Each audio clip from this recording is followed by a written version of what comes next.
এখন কোথায় কেমন ওয়েদার আমি সিরিয়াসলি জানি না। এখানে ওয়েদার ভীষণভাবে খারাপ, সেই কারণে বাড়ির ছাদে আপাতত ভিডিও বানাতে হচ্ছে। কারণ ওয়েদার খারাপ থাকলে, বৃষ্টি হলে, নিম্নচাপ হলে লোডশেডিং এর প্রবলেমটা থাকে। তো সেটা আপাতত রয়েছে। এখন যেহেতু ভাইটাল ডে, দুটো ইম্পর্টেন্ট বিষয় নিয়ে ভিডিও বানানোর ছিল, তো সেই কারণে এই ভিডিওটা। আর প্রচন্ড পরিমাণে হাওয়া দিচ্ছে, আমি জানি না কতটা কথাও শুনতে পাওয়া যাবে, বাট যেহেতু কমিটমেন্ট থাকে সেহেতু কাজ করতে হয়, ভিডিও বানাতে হচ্ছে। খুবই লেন্দি প্রসেসে যাব না, ছোটর ওপরেই বলবো, কারণ ভিডিও না দিলেও অনেক ধরনের নেগেটিভিটি এসে যায়। তো সিচুয়েশন ভীষণভাবে খারাপ এখানে। নাম্বার ওয়ান, সেটা হচ্ছে আনোয়ার আলী ম্যাটার। আনোয়ার আলীর কিন্তু আজকে বিকেল 4টেতে পিএসসি তে হিয়ারিং রয়েছে। নতুন করে প্রথম থেকে সমস্ত কিছু হিয়ারিং হবে। বৃষ্টি জল আসছে। নতুন করে প্রথম থেকে সমস্ত কিছু হিয়ারিং হবে, এবং সেখানে আমরা হয়তো আজকে রাত্রির মধ্যে বা কালকে সকালের মধ্যে কিছু একটা ভার্ডিক্ট পেতে পারি।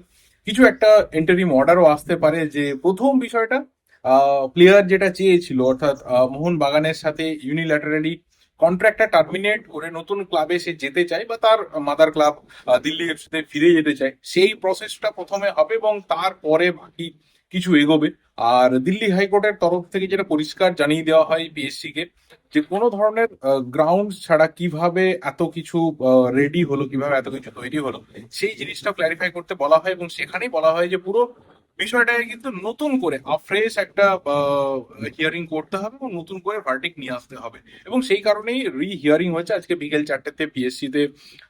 ভার্চুয়াল মাধ্যমেই কিন্তু হিয়ারিং স্টার্ট হবে, এবং সেখানে প্রথমে দু পার্টি হিসাবে আনোয়ার আলী এবং মোহন বাগান, তারাই কিন্তু এই হিয়ারিংটাতে থাকবে, এবং তারপর আবার পিএসসি যেভাবে এগিয়েছিল এর আগে সেভাবে এগোবে। কিন্তু যেটাতে আমাদের সবার নজর রয়েছে, যে যে এনওসি নিয়ে প্রথম থেকে সব থেকে বেশি জলঘোলা হয়েছিল, সেই এনওসি কি আবারও পিএসসি তরফে আনোয়ার আলীর জন্য গ্র্যান্ড করা হবে, কি হবে সেটা নিয়ে, এটাই হবে আজকের বোধহয় মেন হিয়ারিং এর আলোচ্য বিষয়। আর দ্বিতীয় ব্যাপারটা হচ্ছে যে আজকে ম্যাচ রয়েছে সন্ধ্যে 7:30 থেকে। বিকালে একটা ম্যাচ রয়েছে, সন্ধ্যেবেলা একটা ম্যাচ রয়েছে। সন্ধ্যে 7:30টায় রয়েছে ইস্টবেঙ্গল ভার্সেস বেঙ্গালুরু এফসি। দুটো টিমই কিন্তু যথেষ্ট ভালো ব্যালেন্সড একটা স্কোয়াড তৈরি করেছে, আমরা ডুরান্ড কাপে দেখে নিয়েছি। হয়তো যেটা এক্সপেকটেশন ছিল দু দলের ফ্যানেদের, সেটা হয়তো ফুলফিল হয়নি, বাট স্টিল অন্তত পক্ষে এটা বলা যেতে পারে যে দুটো টিমের কিন্তু ব্যালেন্সড স্কোয়াড রয়েছে। এবং কার্লোস কোয়াদ্রাত এই সিজনের প্রথম ম্যাচটাই কিন্তু খেলতে যাচ্ছেন কোথায় না, সেই কান্তিরাবাদ স্টেডিয়াম বেঙ্গালুরুতে, যেখানে তার প্রচুর মেমোরিজ রয়েছে, প্রচুর হিস্ট্রি তিনি ক্রিয়েট করেছিলেন সেই টিমটার অ্যাসিস্ট্যান্ট কোচ হিসাবে বা হেড কোচ হিসাবে। তো সেখানে তিনি যাচ্ছেন। তো দেখা যাক এই ম্যাচটাকে কিভাবে ইস্টবেঙ্গল অ্যাপ্রোচ করে, কিভাবে বেঙ্গালুরু এফসি ঘরের মাঠে ইস্টবেঙ্গলকে ফেস করে। কারণ দুটো টিমই এর আগে যখনই মুখোমুখি হয়েছে তখনই কিন্তু ভালো ম্যাচ আমরা দেখেছি।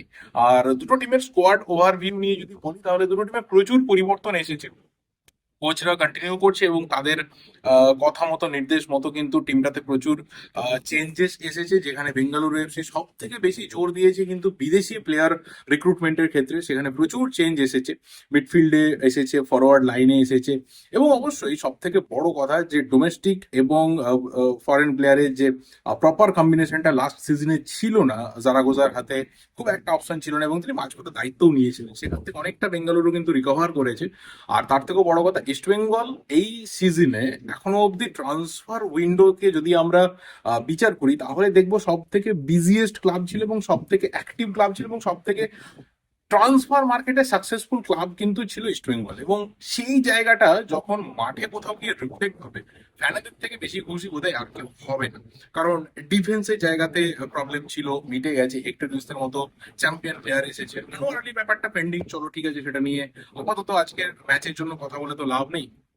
গোলকিপিং সেকশনে দেবজিতের মতো প্লেয়ার এসেছে, সাইড ব্যাকে ইয়াং প্লেয়ার, এবং অবশ্যই তার পাশাপাশি মাঝ মাঠে জিকসনের মতো প্লেয়ার এসেছে, মাদি তালালের মতো প্লেয়ার এসেছে, ফরওয়ার্ড লাইনে লাস্ট সিজনের গোল্ডেন বুট উইনার এসেছে। তো সব দিক থেকে দেখতে গেলে ইস্টবেঙ্গল কিন্তু ভীষণভাবে এবারে টিমটাকে যেভাবে রিবিল্ড করতে চেয়েছিল সেইভাবে কিন্তু রিবিল্ড হয়েছে।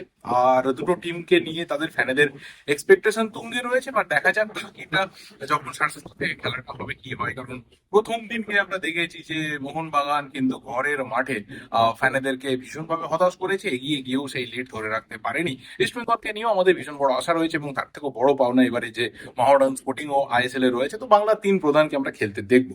এবার আজকে যদি খুব ছোট্ট করে দুটো টিমের বেস্ট পসিবল লাইন আপ নিয়ে কথা বলি, তাহলে প্রথম হচ্ছে যে বেঙ্গালুরু এফসি, তারা আহ, যে ফরমেশনটা জারাগোসা তিনি নিয়ে চলেছেন সেটাই হয়তো যাবে আজকের ম্যাচে।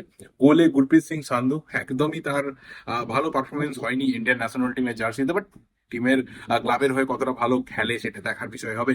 আর ডিফেন্স লাইনে নিখিল পূজারি রয়েছে, রাহুল ভেকে রয়েছে, ইভানোভিচ রয়েছে, এবং তার সাথে লেফট ব্যাকে অবশ্যই আমার মনে হয় যে নওরেম রতন সিং স্টার্ট করবে।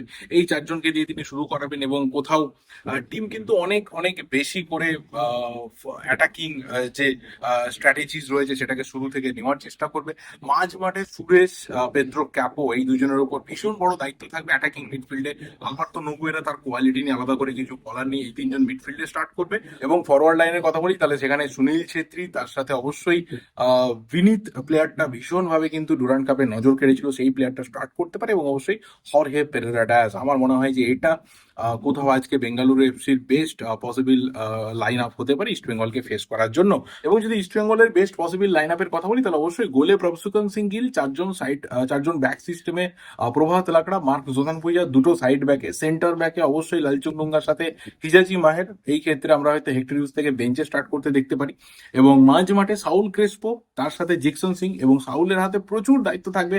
পুরো মাঝ মাঠ আমি বলবো না যে পুরো ইস্ট বেঙ্গল টিমের যে চালনা শক্তি সেটা কিন্তু পুরোটাই থাকবে সাউল ক্রেসপোর হাতে। অ্যাটাকিং মিডফিল্ডে অবশ্যই মাদি তালাল, পুরো ক্রিয়েটিভিটির যে কাজ সেই কাজ কিন্তু তার হাতেই বর্তাবে। দুটো উইং এ মহেশ এবং নন্দা, এবং সেন্টার ফরওয়ার্ডে অবশ্যই দিমিত্রিয়স ডিয়ামান্টাকোস। এটা আমার মতে কোথাও আজকে বেঙ্গালুরু যেভাবে এইবারে টিম অনেক বেশি করে ব্যালেন্সড তৈরি করেছে তাদেরকে ফেস করার জন্য ইস্ট বেঙ্গলের বেস্ট পসিবল লাইন আপ। তো এটা নিয়ে তোমাদের যা যা ওপিনিয়ন অবশ্যই শেয়ার করো।